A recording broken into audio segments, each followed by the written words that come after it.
How's it going, guys? It's Mr. Lo4f, and today I'm going to go and do a mission called Lost in the Distance. It's a bit of a simple one. Got to go to the other side of the map and get a Scout 800 that's like abandoned in the swamp and drag it back. So for this one, yeah, I fancied taking out the Tatarin since it's got like special tyre stats or whatever. It seems to grip through the mud pretty well. There's a little look at the new paint job that's on it.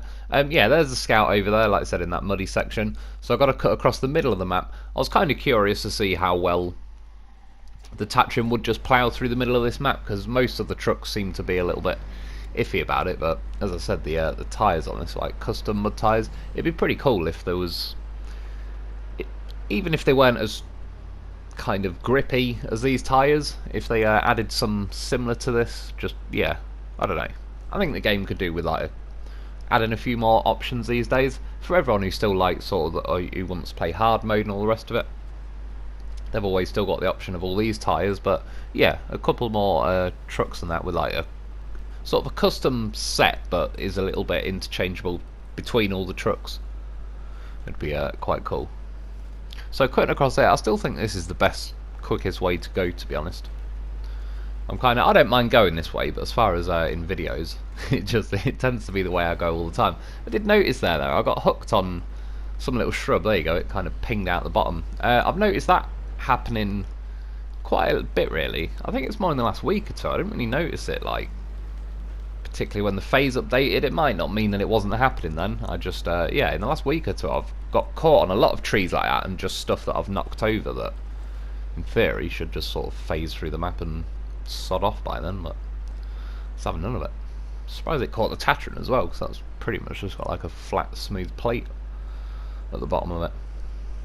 And yeah, as well, obviously got a goddamn professional with me. Don't leave home without one, it's not worth it. That basically triples my my roof rack. Was it? Yeah, 150 roof rack points on the Tatarin, 300 on the Lo4f, so packing 450 at the minute. Yeah, it's going down here in the middle of the map, because long story short, I really don't like going this way. If I can kind of avoid it and go some different way, I will, unless it's like just, yeah, makes sense, but just not keen on it. It's even worse going this way. It doesn't seem to help that much. When you go in the other way and you're kind of with the current in the watery bits, it still seems to have some extreme speed cap going on, but at least then if you haven't got the current going against you, that's one less thing. But you can see this thing just kind of like, yeah, you sort of point it, squeeze the trigger, 95% of the time, whatever, it just kind of plows through everything, which is good. It's certainly good for this situation. I'd love it if this Tatarin just had a slightly faster gearbox overall. I assume it's got like the advanced special, and I can't remember what size, like inch the tyres are or whatever, but if it had bigger tyres it'd kind of gear it up to where it'd be a bit faster. But yeah, just because this thing's got like lots of tyres but they're probably slightly smaller than stuff like the Club has got quite big tyres and so on. The Club feels like it's still got a pretty nice pace even though it's got the same gearbox and all the rest of it. Yeah, a little bit faster would be nice, but I think that's how I tend to lean with all things in this game. I'd like a little bit more speed here and there, but it's not like I want to go flying across the map at 100 mile an hour or whatever. That doesn't really interest me. Well, it's not even a case of like, there's areas where I don't mind going slow, like the swamp coming up. I know I'm going to go slow in it. The only thing I would say with that, and I appreciate this is kind of on me, I just have no interest in driving into some swampy bit of mud that makes me go 1 mile an hour, just because I've done a lot of it by now. I've had plenty of hours of doing that, and yeah, it has its moments. There's certainly times where I will again think, oh, I'll take this big fat truck and go somewhere where it's nearly going to get stuck and all the rest of it.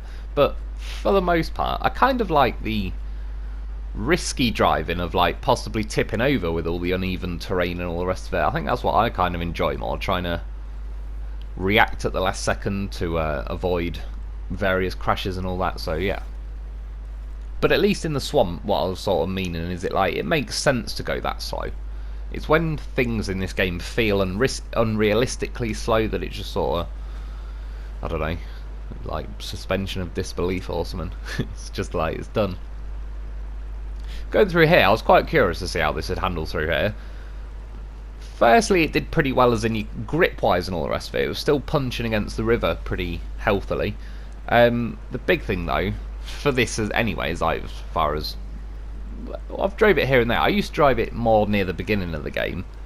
Yeah, you could see wherever the lack of snorkel is towards the back of the vehicle, so when you punch the nose into the water, you find it's more like was happening then. When you're climbing back out of the river and it just dips your back end into the water, that's when you suddenly take some pretty fat hits of damage. And what's that, probably done about a quarter of my engine, and yeah. Again, that's another thing. I don't think this needs it to be balanced or whatever. I don't think this is like a weak vehicle, but a snorkel wouldn't go amiss. I wouldn't say no to it. Yeah, this is that swampy section. Long story short, you're better off trying to cut round to the side, and as you can see here, I'm going to edit some bits out, because now I'm hitting that slow. It's just, there's, especially from the point of view of making videos, it's just painful to watch. Not only do I have to film myself going 0.1 mile an hour, but then I have to edit it and watch it back. And yeah, a piece of my soul dies every time that I have to watch it. And again, this is like the Tatarin, which is... It's got to be up there as one of the top vehicles that'll be driving through this swamp, I would have thought, just for the fact that it's got such high grip stats on the on its custom tyres. So yeah, kind of skirt around the edge, flung a winch out so I didn't have to go too close to it. Which I'd advise, because from where I am now to where the Scout 800 is pure boggy, yeah, madness. You ain't just nipping in and out.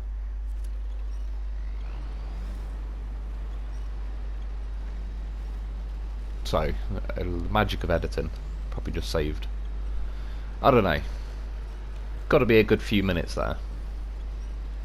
Trying to follow the same tracks out probably wasn't the best idea, because it was somewhere around here. It got incredibly boggy. I don't know what just come flying in the screen there. It's a good job. I can't remember if you do need to fix it or not. I don't think you do, to be honest, which wouldn't matter either way, because I've got a goddamn horse for me. Oh yeah, I'm going to kind of veer off, even though I'm cutting through the middle of the map again. You can see there's a little bit of section that's like still kind of shaded out, because I've not really drove near enough to uncover it. But there's like a little gap between the trees that it looks like a possible way to go, but it's not marked on the map as a road. But as I've said, kind of on this map as far as crossing the river goes, the one bit that's marked as a road is slow and a pain in the arse to drive across. I've drove across multiple other sections of the river where I've just kind of made it up as I go along. There is no marked road, and I've just gone for it, and it goes a lot better, because it's the same thing that happened. It was on yeah, Northern Aegis, where the watchtower was in like the top corner right at the top of a steep mountain, and there was a road to get to it, and I took the Tatarin, the Dolphin, I think I'd had the Zix by then as well, took all sorts of things up there, and all these rocky icy ledges were just, everything was sliding off and couldn't get up there, so as usual I had to send in the Lo4f. And yeah, drove up kind of the side of the mountain, and just because the devs hadn't intended for that to be a route, they hadn't gone to the effort of making all the snow or whatever like super duper crazy snow.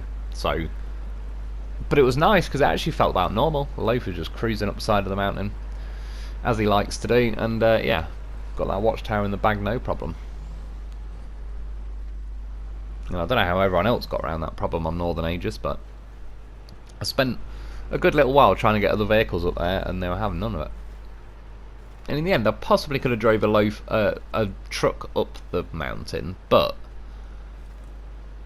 trying to dodge through the trees and all the rest of it would be a bit of a pain in the arse. The Lo4f, like I said, turning circle of a housefly, so he's nipping in and out of them trees, and yeah, jobs are good. But it's the same sort of thing on this map, where the road through the river that they intend you to take, that they kind of hint at, because it is marked on the map, that's the bit they've taken the time to make it extra special super mud and so on. And again, I'm not really like having a dig at them like that. I get the concept of the game and all the rest of it, but quite often it does pay to, yeah, have a little look around elsewhere. They certainly have their ways of like trying to bite you for doing that. There's a waterfall section I cut passed probably about a week ago, right near the top of the map.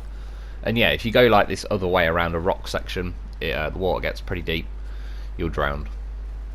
But as I said, it always put me off kind of going freestyling when they did Lake Cov, because when they did that, they had super snow absolutely everywhere except the roads. So, and at that point, my exploration video, I remember like I didn't enjoy even editing that video just because.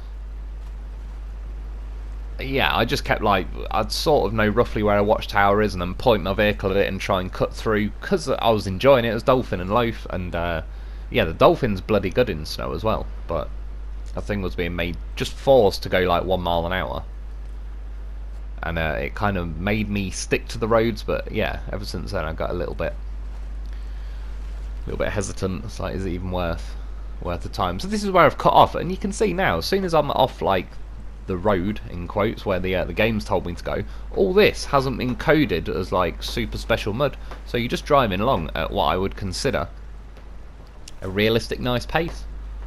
And that's what I find sometimes with this game. I think the devs are, they almost, like, if the game doesn't have difficulty as such, and again I'll probably put that in quotes because it's like a bit of sort of loose definition of it, that they think there's no point. But with certain vehicles, just physically driving around this game is enjoyable, if you know what I mean. I don't need to have to be slowed down by something or all the rest of it. And again, I don't want to go 100 mile an hour. It's like playing other games like Grand Theft Auto 5 or whatever. I could just jump in various different cars and I'll go driving around the map endlessly. When I went online that one time and that guy killed me and then I killed him back and stole his car and then he chased me, the only reason he didn't catch me is because I'd spent so many hours just aimlessly doing the fastest laps I possibly could have, like either the entire Grand Theft Auto map or like the I don't know, the highway section in general where it goes past the prison and all that. You could end up doing like a pretty massive loop, and yeah, that's what the guy was chasing me on, and just from hours of floating around doing nothing really flying past people, ramming them off the road, and just general shenanigans. And yeah, I could spend loads of my time doing that, and it's the same with this game. Like, even if I'm driving to a point where nothing the entire way was a particular obstacle, which does kind of happen with this Tatarin to a degree, I can see why they, I mean, if you put a highway gearbox in this thing, I would definitely like it a lot. I'd certainly drive it a lot more, because I feel, yeah, I'd get to my destination a bit quicker. This thing, if you got to go like from, I don't know, say you had to go from Drownlands to Zimnegorsk or something, there's no way around it. It's going to be like a 15-minute drive of just, yeah, this speed, squeeze the throttle, point it where you want it to go. But in the right situation, the right map, especially like this sort of map, it's got good views and all the rest of it, which I have to say, to be fair, they haven't really done a bad map as far as views go. The Factory Grounds, probably, I don't dislike, I actually like the map Factory Grounds, but it's probably not the most attractive of maps. I'm thinking of like the Scrapyard and that. I don't know, all along the river and that is pretty nice. But yeah, overall they're pretty good on this game for like the scenery and all the rest of it. They seem to hit pretty well. And then now, yeah, got to drop this thing off to back behind the house. Like I said, I don't think I've got to fix it up, so it'll save me horse.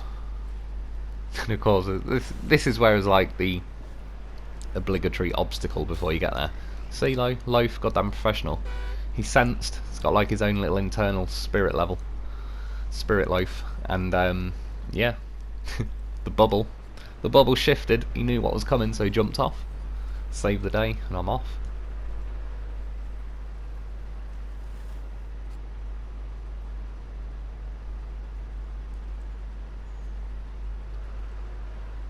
It's this snow you got to worry about.